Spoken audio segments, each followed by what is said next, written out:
Y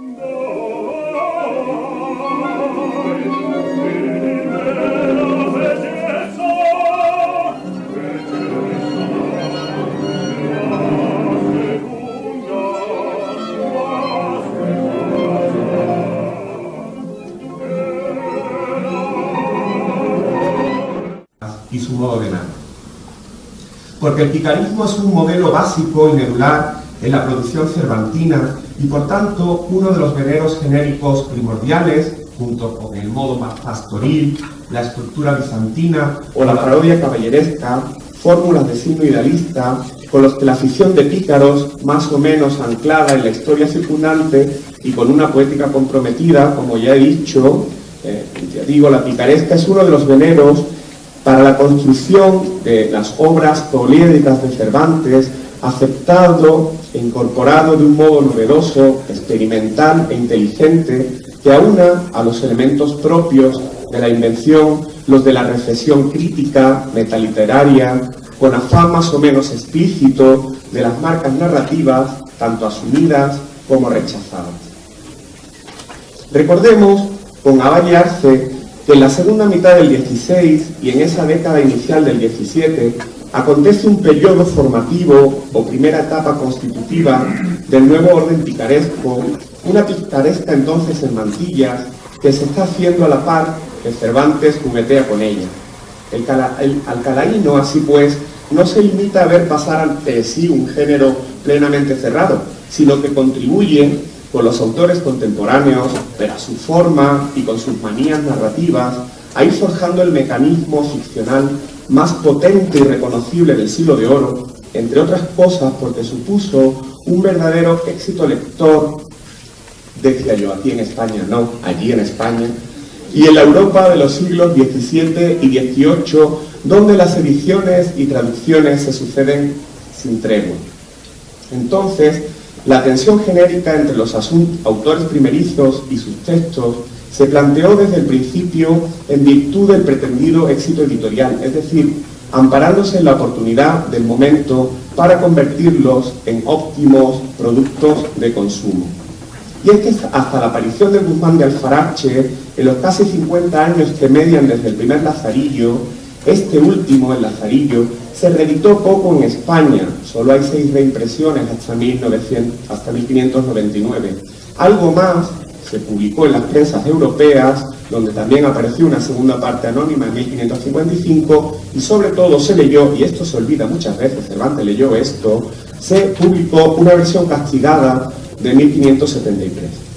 Pero nada más publicarse el Pícaro de Alemán, insisto, 9 semanas después, para ser más exacto, mediante una inteligente política editorial, como estudió Claudio Guillén, se reeditó el viejo librito, registrándose entre 1599 y 1605 10 ediciones. Los impresores, así pues, identificaron las coordenadas coincidentes entre ambos textos, su interacción genérica, y de tal modo crearon un género editorial que fue engrosándose por simetría o contraste con la continuación apócrifa del Guzmán de Martí de 1602, la segunda parte del propio Guzmán de 1604, más la pícara Justina y el mismo Quijote, que salieron de las prensas con las prisas propias de la competencia comercial en 1605, como ha estudiado José María Nico. A estos libros de entretenimiento, publicados con tal fin, hay que unir además otros 2 textos que quedaron manuscritos. El primero es el Guitón Onofre, 1604, y el segundo, aparecido en las prensas de 1626, el Buscón de Quevedo, el tercero de los puntales básicos del género en su forma canónica, que también se fecha en 1604-1605, y que también es polémico con el Guzmán recién aparecido, como en realidad todas estas obras. Sí, así es, y no podemos obviarlo. El Quijote, aunque no se trate de una obra picaresca, en su conjunto, por más que sí se aproxime en alguno de sus extremos, se emparejaba cronológicamente y en su actitud combativa con estos 4 o 5 textos que pretendían competir, como he dicho, artística y comercialmente con el pícaro sevillano.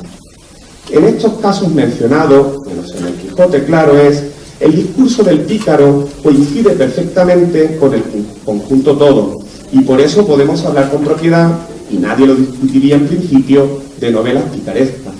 Pero puede ocurrir también que dentro de una estructura novelesca más amplia, en el transcurso de un diálogo, representable o no, o asimismo bajo la forma de un enunciado poético, un personaje cuente a otro de los que interviene en la obra sus trabajos y días al servicio de varios amos, supongamos por caso. Y así, y discurriendo en el mismo orden que he llevado, identificamos en ese sentido los discursos picarescos de Salqueto y Cingar en El Baldo, una obra de caballerías de 1542, quizá uno de los precedentes del Lazarillo. También identificamos la intervención picaresca de Velasquillo en el diálogo intitulado El Capón, anterior al Guzmán, o por ejemplo las llamadas por Oleza comedias de pícaro del primer Lope de Vega en el teatro, o finalmente en poesía el poema en tercetos de la vida del pícaro publicado en 1601. Si operamos de tal modo, pues, aceptando la posibilidad de que una vida de pícaro se embuta o ahorme en un marco variopinto que lo albergue, entonces la discusión sobre el grado de pertenencia de tal o cual obra al mito picaresco se diluye sobremanera. Con este rasero de aproximación a la obra literaria con pícaros, ya sea una novela, un diálogo, drama, poema, las diversas experimentaciones cervantinas quedan entonces, me parece, mejor perfiladas en su redefinición genérica, siempre proteica o híbrida, por otro lado. Una vida picaresca, la de este tipo, que no se brinda en primera persona por parte de un narrador autobiográfico, sino que se cuenta a alguien, al personaje que se tiene frente por frente. Diferencia que en realidad apenas existe si partimos de la base de que con el modo autobiográfico el pícaro siempre endereza su retrospección a un destinatario presente en el propio relato narratario, quien acepta tal discurso en calidad de disculpa o confesión, de tal suerte que suele entrañar una naturaleza en esencia dialógica. No se asusten, pero no me interesa filosofar, como diría Berganza en exceso, sino mejor explicar brevemente cómo pretendo analizar los aspectos del picarismo sevillano, bueno, lo he dicho bien, ¿no? Del picarismo cervantino y más en particular los rasgos picarescos en su teatro. Yo la verdad es que prefiero, al hilo también de lo que se ha dicho esta mañana, hacer el análisis en cuanto a los productos editoriales. Esto es, el primer Quijote, las novelas ejemplares, el segundo Quijote y el teatro, tal como aparecen, y no elucubrar sobre cuáles de las obras pudieron ser primeras o últimas. Yo creo también que hay una voluntad editorial de Cervantes, es más o menos sólida, pero hay una voluntad editorial, se dan unos libros y además en estos libros existen unos prólogos de los que ya se iba hablando, donde creo que podemos ver o descubrir muy bien la actitud de Cervantes. Con la lectura de los diabólicamente inteligentes paratextos cervantinos, identificamos a un autor competitivo, contra Lope sobre todo, como ocurre en el prefacio del primer Quijote, pero también frente a Alemán, un escritor reivindicativo y orgulloso de su superioridad y primacía en el ejercicio de los géneros narrativos, que se jacta igualmente de su ingenio, de sus originales invenciones y de sus experimentos, puesto que recodifica los géneros precedentes, también la picaresca, dotándolos de una complejidad argumental y técnica de que carecían anteriormente. Por tanto, se trata siempre de un Cervantes autorreflexivo y metaliterario, una metacrítica cervantina que se hace extensible a muchos de los pasajes de las obras en concreto o que las trasciende de modo absoluto. Ya lo he dicho, como con todos los géneros a su alcance, pero especialmente con los paradigmas cómicos, y hoy se decía, ¿no?, hace grande lo pequeño, y también por eso con la picaresca, Cervantes se desvía de las propuestas de su tiempo con el afán de problematizarlos, dotándolos de una complejidad y excelencia artística insospechadas. A mí me gusta mucho cuando dice, ¿no?, de las novelas ejemplares que hay algún misterio escondido que las levanta. Desde luego, yo creo que todos los géneros están levantados, ¿no?, por mano de de Cervantes. La mayor parte de estos experimentos supone una ruptura con el decoro al uso, ¿no? Efectivamente, por más cómicos o bajos que sean en principio, esos géneros Cervantes, con su inteligencia, los trasciende y los lleva a sus últimas consecuencias. También quizás ahí estaría, o eso estaría cifrado en ese enigmático punto en el viaje del Parnaso, que también nos ayuda a conocer muy bien a Cervantes cuando dice que ha llevado a poder mostrar con propiedad un desatino en lengua castellana. Esta vuelta de tuerca sobre los géneros, con los que trasciende mediante algún resorte literario a ellos inherente, hace estallar en pedazos sus estereotipos y los conduce a sus últimas consecuencias posibles, proponiendo en la mayor parte de los casos un género contragenérico, valga la paradoja, o paródico de sí mismo, como acontece en el Quijote y como llega a pasar con la propuesta de una picaresca antipicaresca en muchos sentidos. Y es que Cervantes se opone a cualquier tipo de concepción dogmática, también se ha dicho, o de estructura férrea, ya sea en los terrenos del pensamiento o en el ámbito de la creación, porque su máxima para la vida y el transcurrir de sus criaturas literarias, así como para los espacios narrativos en que estos se desenvuelven, radica en su total libertad, una poética de la libertad, como nos ha enseñado Reyazas, que se opone frontalmente y de modo radical al encorsetamiento moral y constructivo del Guzmán de Alfarache. Ejemplos cabales de esta libertad de carácter y su plasmación artística lo son el puñado de personajes apicarados, no solo los pícaros, en sentido estricto, sino los jaques o rufianes, que pueblan la obra de Cervantes, de la novela al teatro, unas figuras surgidas de la tradición literaria y a veces entreveradas con la realidad histórica, que raramente responden a un esquematismo convencional, sino que se cinden en múltiples facetas conforme a una naturaleza oscilante, como decía don Américo, o vacillélmica, al modo en que se comporta también don Quijote, el hermano mayor de todos ellos. Pues el caballero paródico, hidalgo de 3 al cuarto, que se asemeja bastante al perfil del pícaro, o más estudiado magistralmente Reyazas, o a otros personajes que pueblan su mundo, como por ejemplo el escudero inolvidable del Lazarillo, asumirá, andando el tiempo y a la postre, el disfraz del pastor bucólico, el pastor quijotiz, cuando quede relegado a la fuerza de su ejercicio andante. Bien, no voy a hablar mucho del Quijote, aunque sé que en esta tierra todo el mundo estaría deseando del Quijote de 1605, pero bueno, hay un pasaje conocidísimo en el capítulo 22, cuando aparece Pasamonte, ese galeote que va junto a otros encadenado, que Don Quijote Don Quijote pretende liberar, ¿no? Él le pide que se presente y lo hace pues como si fuera un escritor de una vida de sí mismo, un escritor de una vida picaresca, la vida de Ginés de Pasamonte, ¿no? Y algo que hoy ha salido y me interesa mucho eso, ¿no? Cómo aquí se vuelve a hablar del valor monetario de la obra, dice un comisario que ha dejado empeñado el libro en la cárcel en 200 reales, y entonces cuando Don Quijote se queda muy sorprendido y le pregunta si es tan bueno. Y estas son las palabras, ¿no?, sobre las que ha girado la crítica una y otra vez. Es tan bueno, respondió Ginés a Don Quijote, que mal año para el Lazarillo de Tormes y para todos cuanto de aquel género se han escrito o escribieren. Lo que sé decir a voacé es que trata verdades, y que son verdades tan lindas y tan donosas que no pueden haber mentiras que se le igualen. Estas palabras han tenido como quizás la primera conciencia crítica sobre el género, y desde luego solo se nombra el Lazarillo y no el Guzmán de Alfarache, lo cual ya nos lleva claramente a que hay una visión polémica del asunto. Lo diré muy brevemente, pero parece que en este momento Cervantes sobre todo está en contra de los postulados de la picaresca al uso, que son la forma autobiográfica que él considera poco verosímil, y luego esa autobiografía que conduce a una narración problemática de la propia vida, puesto que esta no puede terminar hasta que no concluye la vida, ¿no? Ahí también hay una alusión clara al Guzmán de Alfarache, puesto que Pasamonte es galeote y todos sabemos que desde esa perspectiva del galeote está contada toda la vida anterior.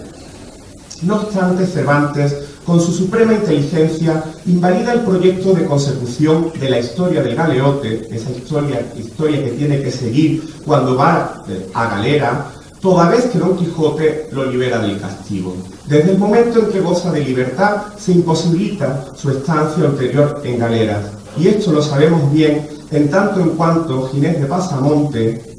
después de haber sido acusado del robo del Rucio, vuelve a aparecer en el Quijote de 1615,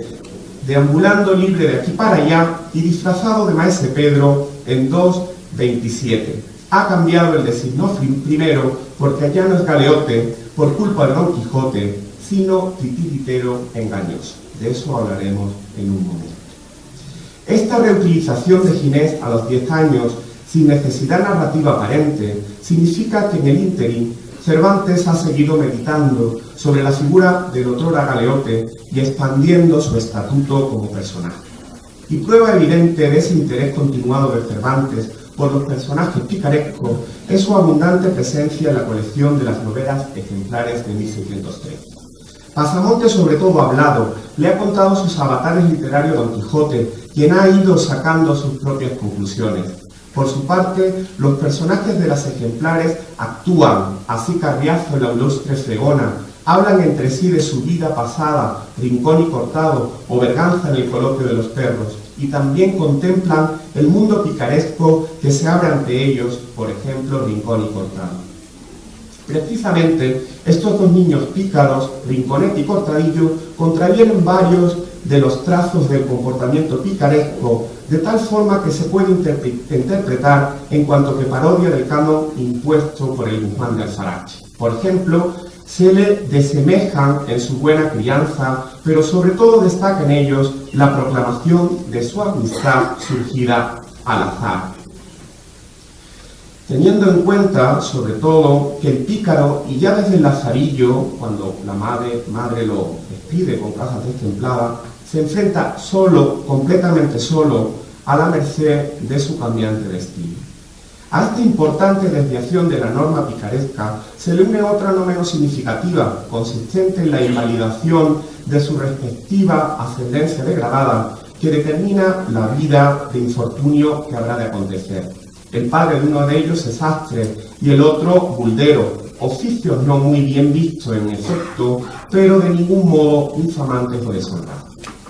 Esta socarronería de Cervantes con respecto al determinismo de la herencia genética del pícaro continúa en adelante cuando los chiquillos visitan el patio de Monipodio, núcleo neurálgico de la AMPA sevillana, y este les pregunta, como Don Quijote con Pasamonte, por su ejercicio, la patria y padres. Rincón, el más avispado de los dos, se niega a brindárselos e inmediatamente Monipodio le confirma que está en lo cierto, y cito: porque no es bien que quede asentado debajo del signo de escribano, ni en el libro de las entradas, fulano, hijo de fulano, vecino de tal parte, tal día le ahorcaron, le azotaron, etcétera, etcétera. Otras dos notas de la novela que acaso entablen correspondencia con el Guzmán y el propio pasaje de Pasamonte son, por un lado, el recuerdo aún muy probable final en galera, porque den unas galeras en el río Guadalquivir, y en segundo término, el desconocimiento por parte de ambos de la germanía, hoy se ha hablado de ello, que usan los delincuentes sevillanos, como también los galeotes, para cifrar sus mensajes, ignorancia que crea varias situaciones de desconcierto lingüístico, un rasgo muy característico en todo Cervantes. En el uso de la jerigonza se asienta uno de los códigos férreos que regulan la vida de los ladrones en la cofradía del crimen regida por Monipodio, una organización que se debe a unas determinadas ordenanzas y cuyos actos pasan escrupulosamente por escrito a un memorial que él mismo controla. Frente a la libertad del mundo delictivo, imaginada por los pícaros inexpertos, en la aduana sevillana impera una estricta regla de comportamiento, y el más chocante de todos los usos y maneras afecta a la extraña devoción que profesan los ladrones rezadores constantes de imágenes marianas y del rosario, y lo más desconcertante incluso, confiados ingenuamente en una salvación posible a pesar de sus evidentes faltas terrenas. En el epifonema moralizante que resume todo lo que ha observado Rinconete durante esa escena de verdadero entremés, ¿no?, que se da en el patio de Monipodio con esos personajes de Lampa sevillana, ¿no?, que son inolvidables. Digo, en ese epifonema, Rinconete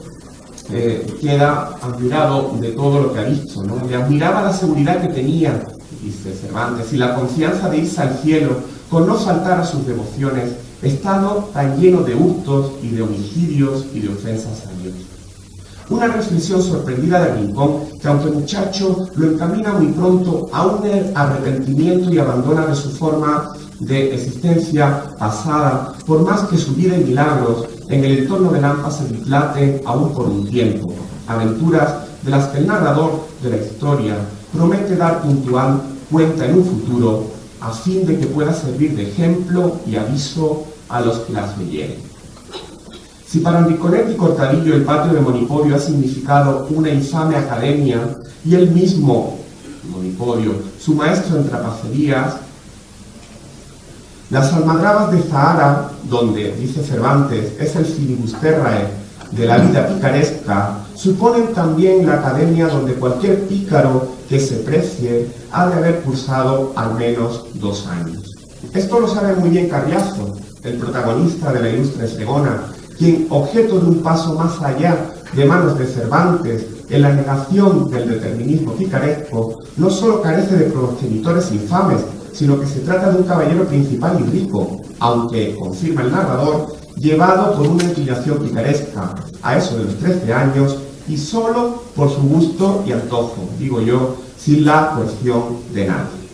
El tal Carriazo es el verdadero primer pícaro antipícaro en la obra cervantina, puesto que es un pícaro, dice Cervantes, virtuoso, limpio, bien criado y más que medianamente discreto, aspectos todos ellos absolutamente contradictorios con la actitud desahogada y vergonzante del prototipo picaresco. Y ese parece ser el tema central y más significativo en esta novela de la ilustre Fregona, desde el punto de vista de la interpretación picaresca, la posibilidad de que un hombre ocupado en la escala social decida degradarse hasta los bajos fondos de la vida de Lampa, proceso diametralmente opuesto al falaz ascenso del pícaro. Y es que Carriazo se plantea la vida libre como una carrera universitaria, a modo de una vocación literaria que debe cursar para poder graduarse e incluso doctorarse, dice Cervantes. Finalmente, él salió también con el asunto de pícaro que pudiera leer cátedra, ahora sí, en la facultad al famoso de Alfarache. Un currículo disoluto con que se sustituyen los preceptivos estudios en sala. Por otro lado, Avellaneda incluyó 2 capítulos sobre el encuentro del falso Quijote con unos representantes, lo que por contrarréplica pudo de ser un acicate para que en 1615 Cervantes insertara su capítulo 2.11 sobre el cargo de las Cortes de la Muerte, y acaso también este del retablo de Maese Pedro, tema que obtiene asimismo cabida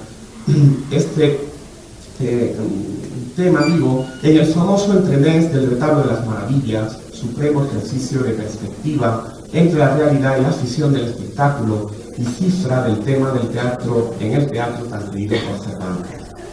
Ya desde el Lazarillo, la vocación o necesidad bufonesca de los pícaros, y por tanto una incipiente y más o menos espontánea teatralidad de Guzmán, de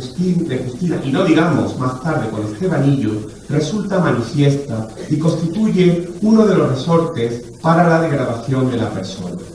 Pero será en el apócrifo Guzmán de Alfarache cuando el autor redefina por primera vez al pícaro como farsante premeditado, que termina por abrazar el arte cómico y asentarse en la compañía de Heredia, urgido por los embelecos, desde luego aparentes, como él mismo no tardará en confirmar, de una vida libertada y vagabunda.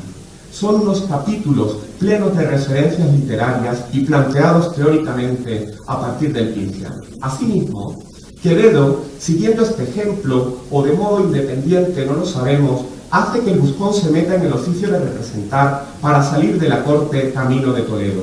Concertado por 2 años con el autor de comedias y acuciado por su natural poético, llega a desempeñar la función de poeta, atreviéndose incluso con la hechura de un entremés y una comedia. Esta transformación del pícaro en actor, plena de potenciales argumentales, fue asimilada a sí mismo por los epígonos del género picaresco, y así Alonso, mozo de muchos amos, 1624, se une a la compañía de un autor de comedias en Sevilla, y Teresa de Manzanares, en 1632, asimismo, se hace comedianta en su momento. Siendo altamente probable que Cervantes conociera la obra apócrifa de Martí, esta mutación del pícaro en cómico hubo de parecerle una propuesta muy interesante para ensanchar su figura cambiante, teniendo en cuenta además que con tal reiteración se oponía por añadidura a Mateo Alemán, de igual modo que el buscón también era una contestación al siempre presente Guzmán de Alfarache. Lo cierto y verdad es que lo que solo parece un atisbo en pasamonte devendrá elemento medular en alguno de los personajes de su teatro, como Pedro de Urdemalas o Escarramán, de auténticos pícaros teatreros. El ingenioso montañés Pedro de Urdemalas, personaje de amplia prosapia tradicional y existencia plena fuera del ámbito de la comedia cervantina, recibe la oferta de Maldonado, conde de Gitanos, de hacerse su camarada y abrazar la vida libre de sus iguales, paralelamente a como Juan de Cárcamo se ve obligado a cursar un noviciado en la vida gitanesca para profesar después en sus leyes, estatutos y políticos fundamentos, si quiere conseguir a la bella gitanilla. Digo que Pedro Urdemalas recibe la oferta de Maldonado sobre pretexto de alcanzar los favores de la gitana Belita, nunca en realidad pretendida por Urdemalas. Eso es cierto, que como preciosa, la gitanilla, también tiene un origen noble, reconocido finalmente por medio de una anagnosis. Para convencer de su idoneidad al gitano, Pedro, a la manera de Berganza en su momento, relata sus mocedades picarescas, etapa durante la que ha ido aceptando diversos oficios y sirviendo a variados amos. Entre otros, ha sido escotillero, mandil, ha pasado a Indias, ha sido mochilero, mozo de ciego, de mulas y finalmente, en el presente de la comedia, mozo del alcalde Martín Crespo, en torno al cual se producen las primeras escenas. Un currículo exhibido para acabar confesando al patriarca que un cierto Marquesí, mágico carolingio que aparece a sí mismo en la Casa de los Celos, le ha vaticinado la ocupación en un oficio plural y cambiante. Dice: hijo que habéis de ser rey, fraile y papa y matachín, pasaréis por 1000 oficios trabajosos, pero al fin tendréis uno doseáis todo cuanto he dicho aquí. Ese pronóstico, ya confirmado en parte en el transcurso de la obra, donde se caracteriza un Pedro de Urdemalas en perpetuo movimiento, a modo de un Proteo II, y ya lo era el Guzmán de Alfarache, con capacidad para metamorfosearse de continuo, se hace realidad cuando Pedro se tope con 2 representantes y decide imitar su modo de vida, tomando el nombre de Nicolás de los Ríos, un verdadero actor y autor de comedia. Es entonces cuando cae él en la cuenta de que esta profesión de actor le permitirá alcanzar en las tablas cualquier tipo de estado y que esa precisamente es la solución del vaticinio precedente. Ya podré ser patriarca, pontífice y estudiante, emperador y monarca, que el oficio de farsante todos estados abarca. Esta decisión de hacerse farsista ya venía en todo caso condicionada por su destacado ingenio natural, que lo capacita como un redomado embustero con que aplica las trazas de su retórica fraudulenta y de sus disfraces para embaucar, ya de ciego, ya de ermitaño o de estudiante, para obligar a darle una limosna a una viuda avara o robarle unas gallinas a un labrador. Pedro, un actor en potencia, que parece amalgamar en torno a sí todas las facetas humorísticas del siglo de oro, con su decisión final y gracias a su propia voluntad, reconoce y se hace cargo de sus facultades innatas que una vez encausadas para el oficio de actor podrán hacerle conseguir todas sus aspiraciones. Cervantes, bajo la figura de Urdemalas, ofrece una explicación definitivamente convincente para ese mito del pícaro comediante que lleva aquí a sus últimas consecuencias mediante este personaje caleidoscópico más que ninguno. Y es que el oficio se le ofrece como la posibilidad más conseguida de medro, puesto que el actor puede zafarse de su realidad abyecta y representar unos modos de existencia más provechosos. Pedro de Urdemalas ha sido siempre un tracista embustero, eso es verdad, pero con la intervención de la profecía de Marquesí y su cumplimiento a la postre, Cervantes da un aldabonazo final al concepto del determinismo picaresco, burlándose de nuevo de él, ya que la existencia propia no depende de unos orígenes determinados y determinantes, sino que se diseña en instancias más elevadas y ajenas, como esa de la profecía. Haciendo gala de su constante juego de perspectiva, el medro personal de Pedro le lleva al plano del teatro dentro del teatro, puesto que éste aprovecha la representación palaciega para pedirle a Belica, ya convertida en dama, que interceda para solicitarle al rey una petición, un deseo con el que ansía mejorar la calidad del espectáculo teatral de su tiempo y de todos aquellos que participan en él. También me parece muy interesante porque pretende hacer eso que decía Ibáñez, que da la dignificación de los que intervienen en las compañías de comedia, que muchas veces no eran nada cualificados. Jean Caravallo ha propuesto con sensatez que esa comedia representada en la corte y no conclusa en casamiento podría ser la entretenida que precede a esta de Urdemalas en el volumen de 1615, porque Pedro de Urdemalas, como dije, es la última de las comedias, una especie de cifra autoparádica de todos los temas cervantinos, como también cierra el coloquio, paralelo a ella en muchas cosas, el volumen de las novelas. Cabría que fuera, desde luego, uno de esos rasgos de humor a los que nos tiene acostumbrados Cervantes. Cuando Urdemalas anuncia la representación, en su papel ya de farsante, no desaprovecha la ocasión para burlarse de alguna de las fracturas lopescas contra las unidades de lugar y tiempo. Con estas dos intervenciones, pues, Pedro de Urdemalas no solo se ha transformado en actor, sino que actúa como un teórico o censor del teatro, tal como lo hiciera el canónigo del Quijote de 1615. Sabemos ya que Pedro de Urdemalas se hizo pasar por ermitaño para idear un ardid,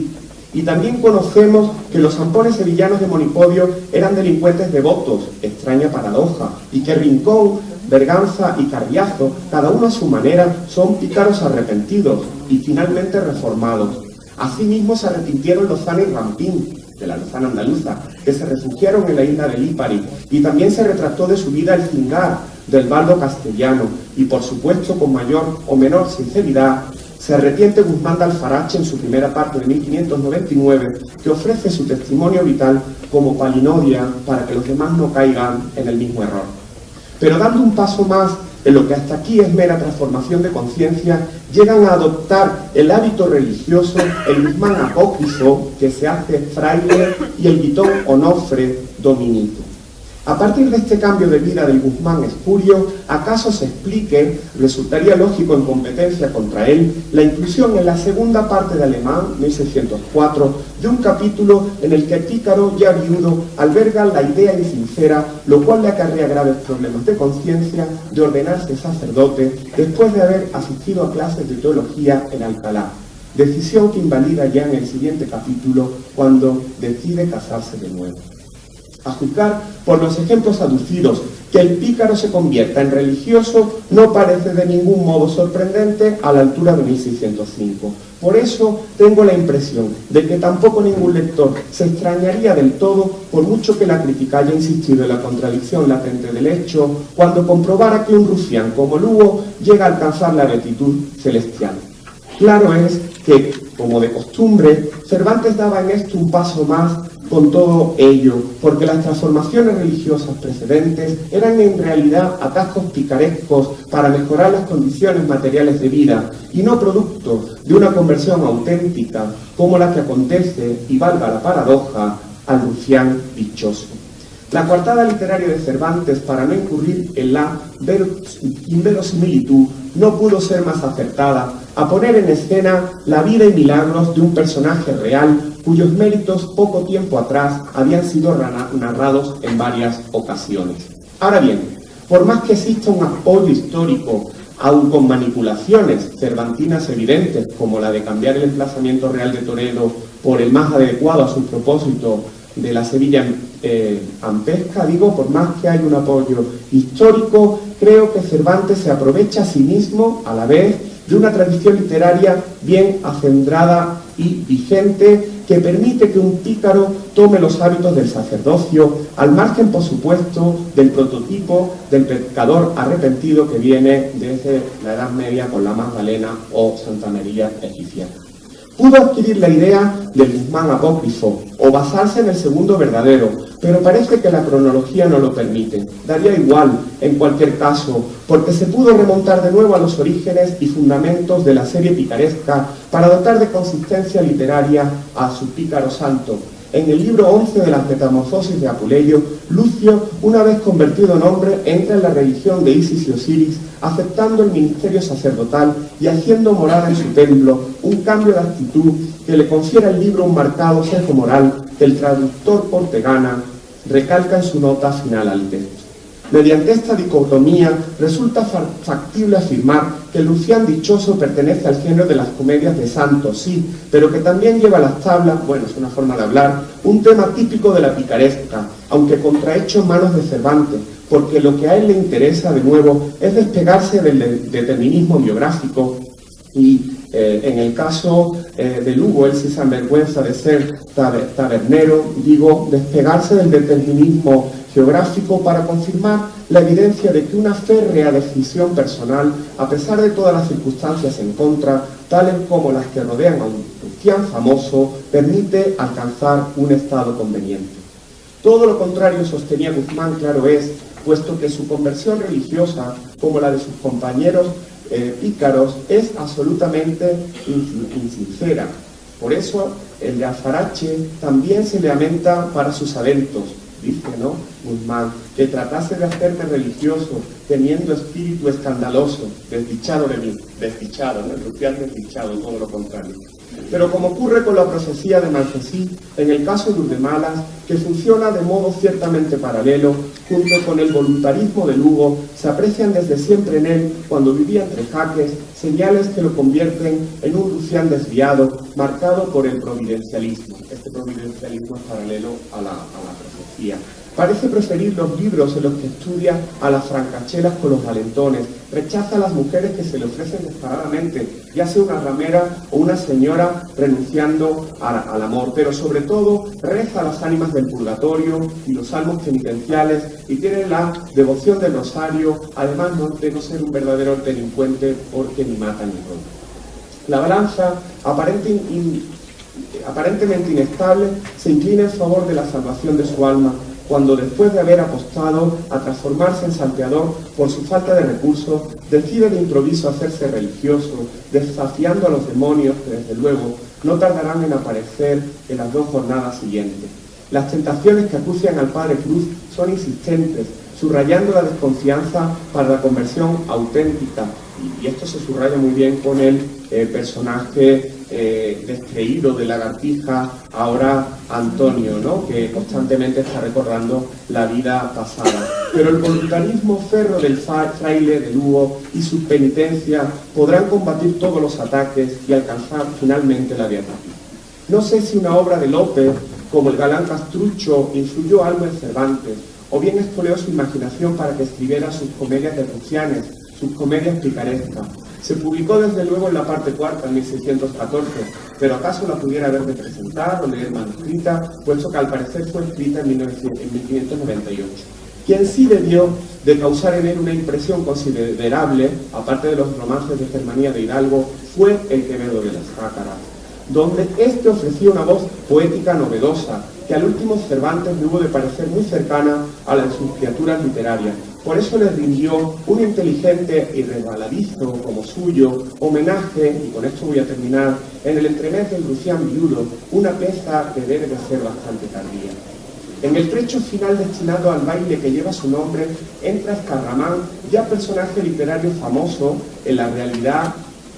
por obra sobre todo de Don Francisco, vestido de galeote como pasamonte, que tal como relata en una confesión paródica de la del pícaro, se dispone a hacer votos por su libertad, igual que los zampones sevillanos, y cuya vida, según le comenta la ramera repulida, incluso han vuelto a lo divino. Es estupendo, ¿no? Como todo este juego que hace Cervantes. En efecto, el Escarramán se volvió a lo divino en 1612 y al año siguiente, en el 13, es el propio Lope el que lo hace, ¿no? Estableciéndose así un nexo paródico con el Rufián dichoso. Este pícaro real, como personaje autónomo que es, ocupa por entero el espacio escénico y se refleja por contraposición con el otro Rufián, el viudo, que, contraviniendo sus principios germanescos, ha llevado una vida casera y que ahora llora desconsoladamente la muerte de su coima, trufando su planto burlesco con el uso indecoroso de los versos de Garcilaso. Trampano, como todos los pícaros de Cervantes, actúa como un personaje destemplado, un pícaro trascendido, que mantiene algunas de las constantes del jaque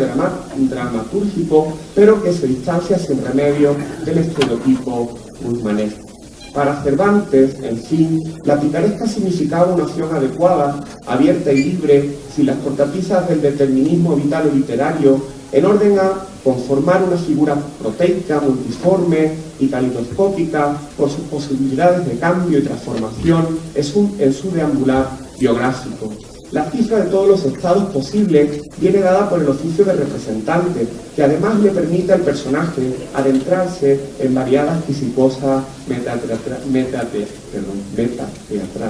Pero con todo, el voluntarismo máximo del pícaro cervantino fragua en su aceptación de una vida religiosa, pícaro a lo divino, conseguida por el mérito de una férrea voluntad que lo exalta a la santidad, en lugar de abatirlo a la eyección predeterminada. En todos los casos, los pícaros diferentes de Cervantes, constructores de un microcosmo literario surcado por reescritura, reincidencia y vasos temáticos comunicantes, se mueven en uno u otro sentido al socaire de su vocación literaria, de su ánimo decidido por poner en práctica, para destruirla, las trazas encosetadas de la vida picaresca al uso. Muchas gracias.